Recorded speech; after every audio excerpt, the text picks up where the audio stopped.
suggest one reason why interpretations 1 and 2 give different views about popular support for the October Revolution. You may use sources B and C to help explain your answer. 4 marks. Here's the mark scheme for this question, which you can find out about in more detail in our overview video. But we do know that all 4 marks here are awarded for AO4, which is your analysis of interpretations and their differences. So in the previous question, we decided what that difference was, but now we need to try and account for it or explain why there is a difference in the first place.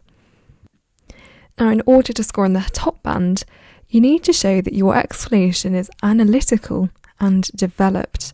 So that means that you've stated your reason for why you think there might be a difference, and you've explained it in detail. You've linked it back to the question. You might even bring in a little bit of detail from your own knowledge. You don't have to, but if it supports what you're saying, that's quite a good way of explaining your answer. You've stayed relevant and focused on the question, and you've structured it in a way that's easy for the examiner to follow. It's really clear what you're trying to say. Let's take a look at a point you could have included. Now, you might have said that the interpretations differ because they could have given different weights to different sources. So this is a good opportunity to bring in sources B and C.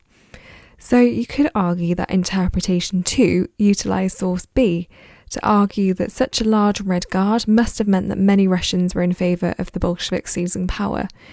So you can see there we've got some parallels between what interpretation 2 is arguing and the kind of impression that we get from source B.